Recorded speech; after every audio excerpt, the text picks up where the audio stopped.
Hi my dear children, good afternoon to everybody. Welcome to this online section.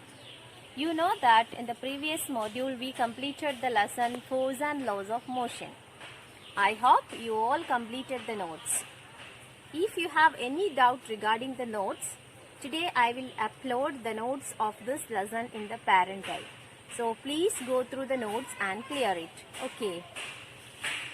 You know that there are so many questions in the textbook. It is not possible to solve all the questions. Out of some questions textual exercise, today we are going to solve some textual question answers. Okay. So please go through the PowerPoint and take down the notes. Force and laws of motion. Textual exercise. There are so many questions are there in the textbook. Here are some question and its answers. An object experiences a net zero external unbalanced force. Is it possible for the object to be traveling with a non-zero velocity? If yes, state the condition that must be placed on the magnitude and direction of the velocity. If no, provide a reason. Have you ever thought such a question in your mind? So, is it possible? What's your opinion? So, please go through the answer.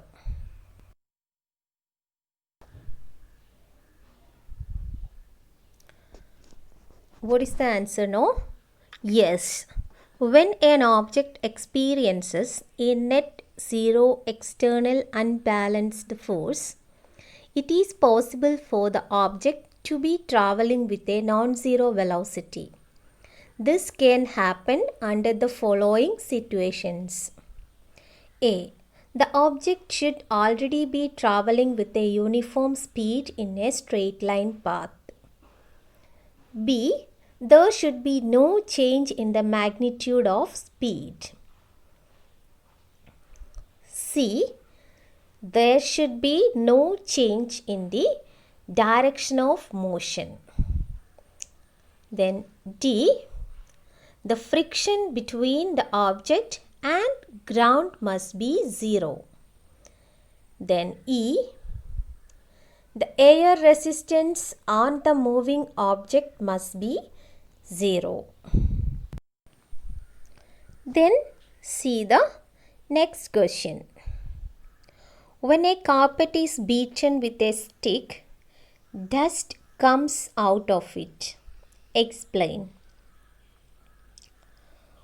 When a hanging carpet is beaten with a stick, then the force of sticks makes the carpet move to and fro slightly, but the dust particles in it tend to remain at rest due to their inertia and hence comes out of it. Why is it advised to tie any luggage kept on the roof of a bus with a rope? It is advised to tie any luggage kept on the roof of a bus with a rope because A. If the bus starts moving suddenly, then due to its inertia of rest, the luggage kept on the roof of the bus tends to remain at rest and hence may fall down. B. If the moving bus stops suddenly, then due to its inertia of motion, the luggage kept on the roof of the bus tends to remain in motion and hence may fall down from the roof of the bus. If, however, the luggage items kept on the roof of bus are tied with a rope, they cannot fall down when the bus starts suddenly or stops suddenly. Next, we are going to solve a problem. A truck starts from rest and rolls down a hill with a constant acceleration. it travels a distance of 400 meter in 20 seconds. Find its acceleration. Find the force acting on it if its mass is 7 tons. Here is given that 1 ton is equal to 1000 kilogram. Okay. So first of all, you have to read the question and understand the given factors. What are the given data? Here, what is the initial velocity of the truck? That is, a truck starts from rest. So what is its initial velocity? Here, initial velocity u is equal to 0. Then, what is the distance travelled? Distance travelled is represented by the letter S, and S is equal to 400 meter and time t is equal to 20 seconds. Then what we need to find? That is acceleration A, that is to be calculated. So we know the relation. What is the relation according to laws of motion? There are 3 laws of motion. According to second law of motion, laws of motion, S is equal to ut plus half at square. So substitute the values for S, U, T and half a square. We will get 400. S is equal to 400 is equal to 0 into 20 plus half into a into time t square, that is 20 square. So 400 is equal to 1 by 2 into a into 20 into 20. So 400 is equal to 200a. Then a is equal to 400 divided by 200. Then acceleration a is equal to 2 meter per second square. Thus acceleration of the truck is 2 meter per second square. Here it is only meter second square, that is meter per second square. Then force F is equal to ma. So F is equal to mass is 7 ton. So 7 into 1000 into 2, which is equal to 14,000 Newton. Thus the force acting on the truck is 14,000 Newton. From this numerics, you can understand that if an object is starting from rest, what is its initial velocity? U is equal to 0. And if an object is going to stop, then what is its final velocity? V is equal to 0. Okay. So these all details, when you read the question thoroughly, you will get it. Then if you take down all the given data, you can understand which equation we'll use to solve this problem. So read the question many times and understand the question. Then starts to work out the questions. Okay.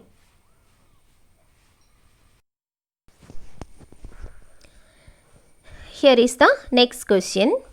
A stone of 1 kg is thrown with a velocity of 20 meter per second across the frozen surface of a lake and comes to rest after traveling a distance of 50 meter.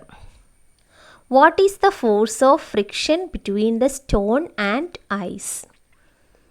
So from this question, you can understand a stone of 1 kg is thrown with a velocity of. So what velocity is given? Is it initial or final velocity? So is thrown with a velocity. So what is its initial velocity? U is equal to 20 meter per second. Final velocity V is equal to 0.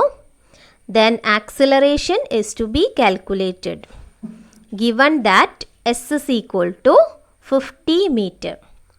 Now we have the relation V square is equal to U square plus 2AS. In this equation, we don't know what is A.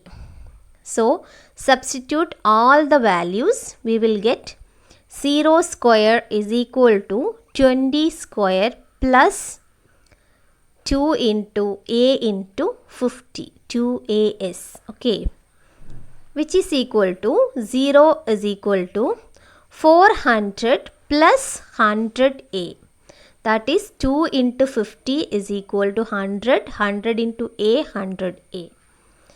Then we can take this 400 into the other side. So that time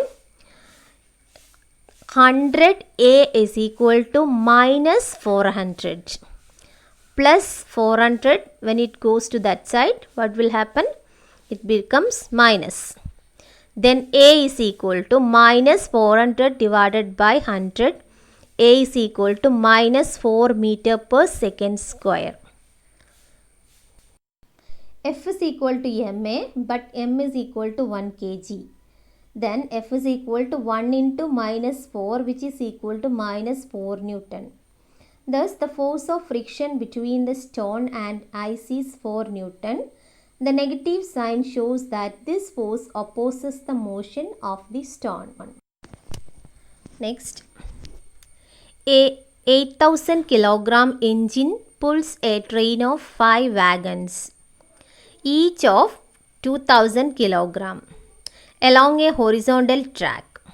If the engine exerts a force of 40,000 Newton and the track offers a friction force of 5,000, then calculate the net accelerating force, B, the acceleration of the train, and C, the force of wagon 1 on wagon 2.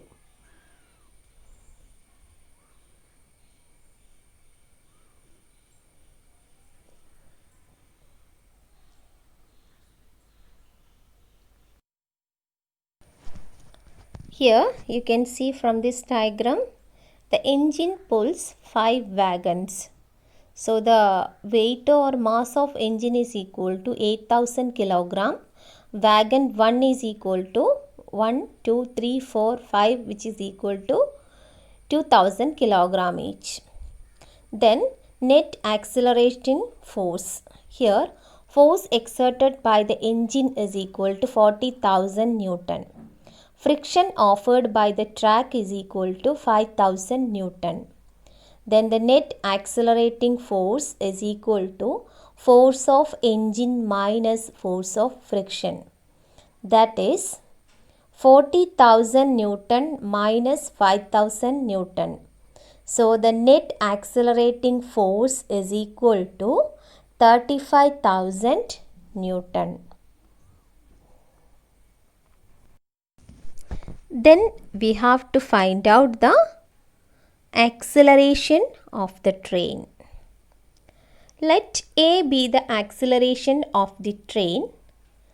Then total mass of the train is equal to 5 into mass of 5 wagon plus mass of engine. That is 5 into 2000 plus 8000, which is equal to 18,000 kilogram. Then F is equal to ma. Then acceleration A is equal to force by mass. So A is equal to 35,000 the whole divided by 18,000. So the acceleration of the train is equal to 1. So the acceleration of the train is equal to 1.944 meter per second square. Then external force is applied directly to wagon 1. The net force on the last 4 wagon is equal to the force applied by wagon 2 by wagon 1. So the total mass of 5 wagons is equal to 5 into 2000, which is equal to 10,000 kilogram. Then the net force is equal to mass of the wagons, mass of the wagon, okay, mass of 5 wagon, not train, mass of the 5 wagon into acceleration. So F is equal to m into a dash. Here a dash is the acceleration produced by this wagon. So 35,000 Newton is equal to 10,000 kilogram into a dash. Then a dash is equal to 35,000 the whole divided by 10,000. So the acceleration A is equal to 3.5 meter per second square. Okay. This acceleration can be used to find the force of wagon 1 on wagon 2.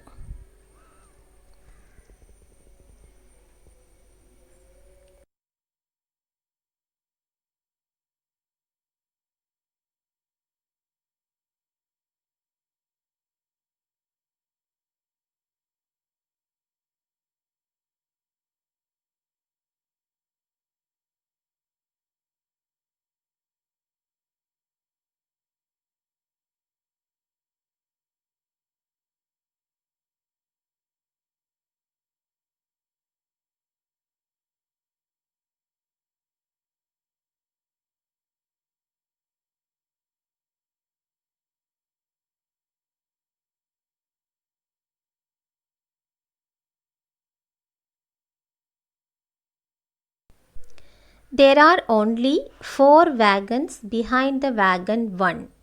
Force of wagon 1 is equal to mass of 4 wagons into acceleration wagon 2 behind wagon 1 of the train. So here 4 into 2000 into 3.5, which is equal to 28,000 Newton. Here 3.5 we already find out from the previous section. So that acceleration we can use here. Okay, so that 3.5 is the acceleration produced by the wagon. So 28,000 Newton is the answer. Thus the force of wagon 1 on wagon 2 is of 28,000 Newton, because the wagon 1 pulls the other wagons. Next, an automobile vehicle has a mass of 1500 kilogram. What must be the force between the vehicle and road if the vehicle is to be stopped with a negative acceleration of 1.7 meter per second square? Here it is given that negative acceleration. So when you are writing acceleration, minus should be there. Given mass of vehicle m is equal to 1500 kilogram.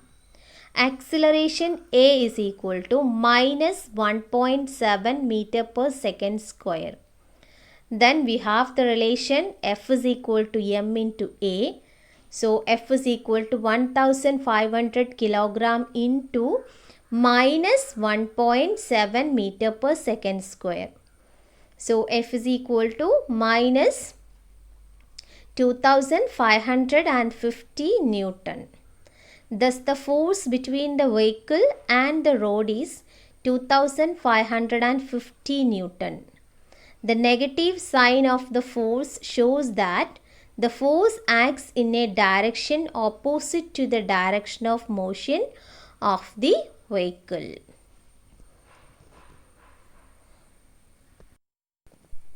Write all these question and answers in your notebook, and also complete all the textual question answers. Okay.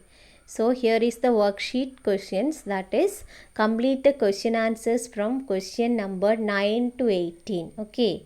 If you have any doubt, I will upload the answer keys of these questions in the parent eye. So please go through the questions and answers, and if there are any mistakes, please correct yourself. Okay.